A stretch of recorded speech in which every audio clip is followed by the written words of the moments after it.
Hi, welcome to Learning Monkey. I am Raghu here. In this class, we will discuss the basics of predicate logic. In previous classes, we discussed about proposition logic. Please watch those classes and come back here.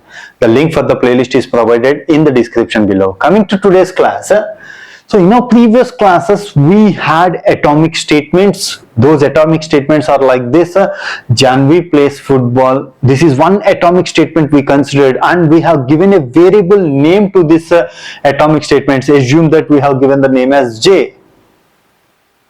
So our logics completely depend on these statements, atomic statements. J conjunction negation J, J conjunction negation M, like that.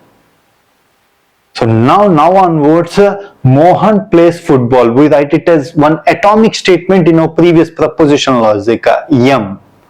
Sindhu plays football. Yes, we have given that variable name S for this statement.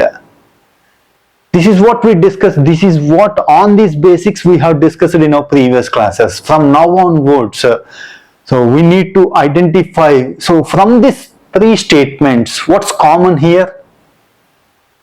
Plays football. This is common in all those statements.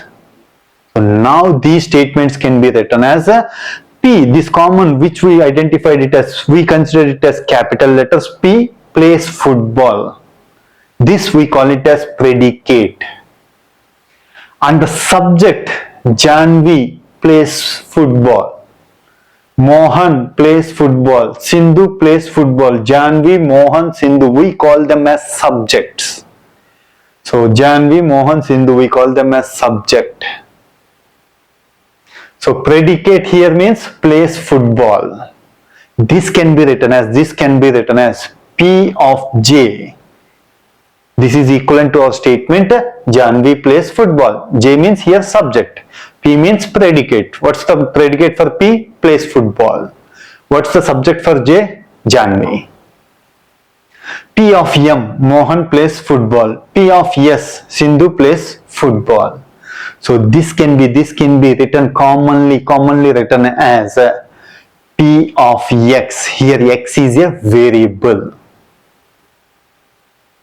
In place of X, you can place any subject. If you substitute the subject, now it becomes a statement.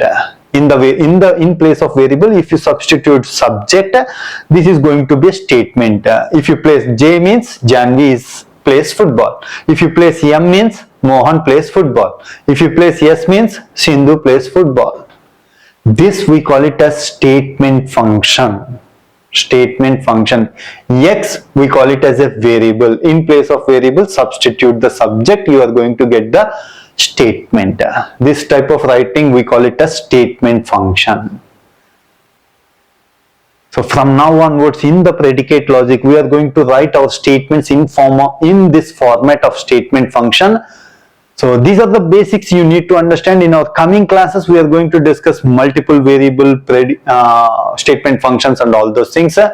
Hope you understand this simple definitions about predicate logic. Hope you understand this definitions. If you have any questions regarding the concept, please post your questions in the comment section below. Thanks for watching. If you haven't subscribed to our channel, please subscribe to our channel and press bell icon for the latest updates.